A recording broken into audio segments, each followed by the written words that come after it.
Welcome to NHL Draft Pros. On today's video, we'll take a look at the preseason top 16 for the 2024 NHL Draft. There's a lot of talent at the top end of this draft, so we're going to have a lot of fun this season to watch these kids progress. If you want to check out some of the early looks of these players, I've been compiling some videos there, so you just go to the homepage, NHL Draft Pros. I already have a few videos up, and there's more to come in the next couple of months. And as always, please subscribe and hit that like button. Let's help this channel grow. I'd really appreciate that. Thank you. Okay, so the number one position right now, as it stands, is Macklin Celebrini. I've had the privilege of watching him last season, and he is a great little player. And actually, they just played their first game last night, Boston University, and he's got a goal on the list already. Look at these stats. So last year, he had 86 points in 50 games in the USHL, and he was the player of the year, the first all-star team, most points, forward of the year. He had it all. He is dynamic. All right, so the first thing that stands out with Macklin Celebrini, like I said, is his passing. He's so cerebral with the puck that he just slows the play down. You know, you love those players that slow the play down, and they just make everyone around them better. And that's exactly what he did last year as a 16-year-old in the USHL. And you know what? He did it internationally as well. He's got a great overall game and some very good offensive upside. So looking forward to seeing him playing at the University of Boston. All right, number two, we got another dynamic forward, and that is Cole Eiserman. And he put up some big numbers for the U.S. National Development Program. Check this out. 69 goals in 62 games, 104 points. Most goals by U17, 69. And most goals on the U18 USA team. So, you know what? He comes in, again, another player with some high pedigree. And the one thing that stands out with Cole Eiserman is his shot. Now, watch this. Yeah, he can rip a puck. Now, he's another player who can pretty much score from any position on the ice. You give him a lane to shoot, and you could be in trouble as a goalie, that is. And so you see in these highlights here, like, look at that shot. He's just got a wicked shot. So yeah, Cole Eiserman at number two. All right, number three. Now this is another dynamic player, and Ivan Demidov. And look at last year, he had 64 points in 44 games in the MHL, the Russian Junior League, and he's got that skill set. I'd like to say is what Demidov carries is stick handling. He's got a great shot, very offensive. His skating is on point. So he's got like an overall very high pedigree in terms of his offensive upside. Like when you see the plays that, like this one right here, like look at that edge work on his skates, and then the stick handling, and then the shot to complete it. Like that's some great playmaking right there. And look at this, heads up. So high hockey IQ as well for Demidov. And I think that like the top three are pretty stacked. I think that anyone who drafts them in the top three, they're going to be very happy. All right, number four. So now we got the defensive prospects. This draft is really high in the defensive department in terms of defense, except the top three, obviously. But Sam Dickinson from the London Knights, he had 23 points in 62 games as a rookie for London. And London's always a pretty good team. And he was an OHL first all-rookie team. But the thing with Dickinson is that he is this mobile, big, 6'3" who can skate and has a little bit of offensive upside. I wouldn't, necessarily call him a pure offensive D, but he does show some flashes of it, and he's so big and he can move around the ice really well that any team would be happy to have a player like that. And if you look at, the past few years in terms of the drafts, these big mobile D are going really high. If you look at last year, the top 3 D that went in the draft, we had Reinbacher, and then we had Chernyshov, and then we had Tom Willander. So big mobile D is the name of the game right now for the NHL. So Dickinson falls right in that category. All right, number 5, we have another big mobile D. And actually, I went to see him yesterday in Michigan State playing against Lake State. And he's another one who can move the puck, who's got some great skating. Big kid, had 42 points in 62 games in the USHL last year for Green Bay. He was an USHL All-Rookie and USHL Third All-Star. And he's another one who you'll see in these clips here who can, move the puck. And he's also a right-handed D, something that is very sought after. So see that nice little pass there? Very sought after by the NHL. There are some parts of his game that need to be refined, but for the most part, he was joining the rush yesterday, and he played a pretty good game, I have to say. And I like his mobility. That's the one thing. Skates really well. All right, number 6. So we have Berkly Catton, and he is a sniper.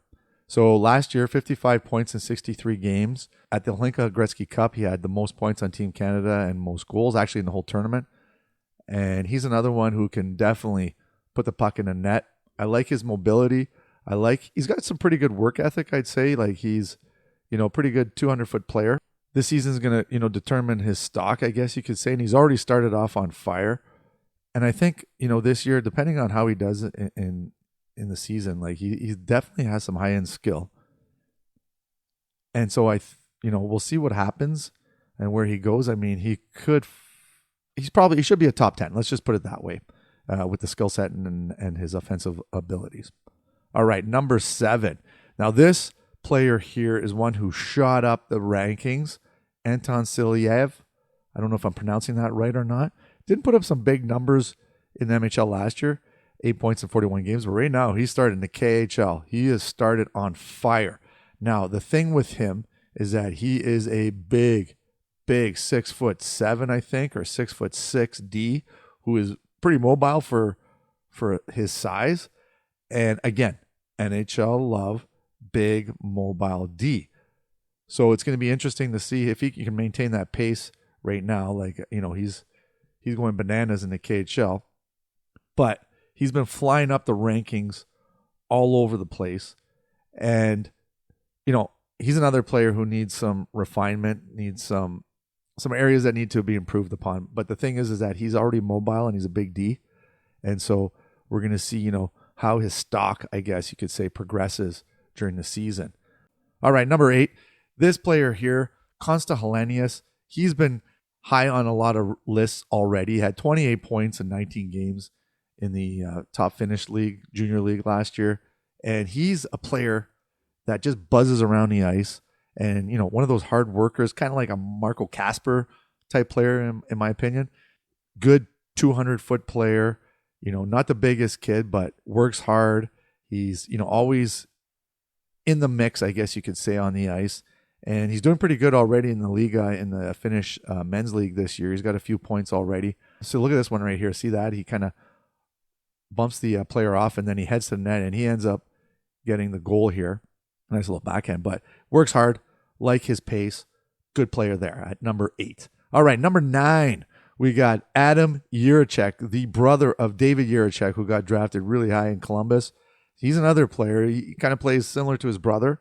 That versatile two-way D. Like I said, this draft is stacked with defensemen, and he's another one that could go pretty high, in my opinion, depending on how his season unfolds. He's in the Czech men's league right now, and he's been doing pretty good so far, actually. So it'll be nice to see where he finishes the season. He's not as big and physical as his brother, but definitely plays a pretty strong game.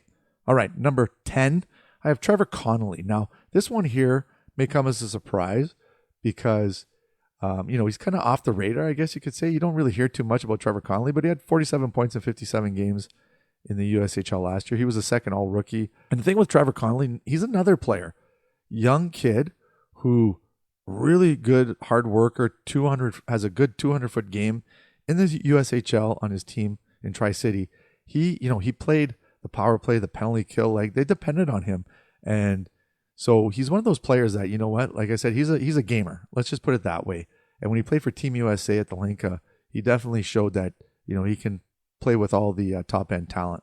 So got a great shot too. So here's a clip of him just ripping a puck here. You're going to see when he comes around here and just right here, boom, and it's top cheese. Nice shot.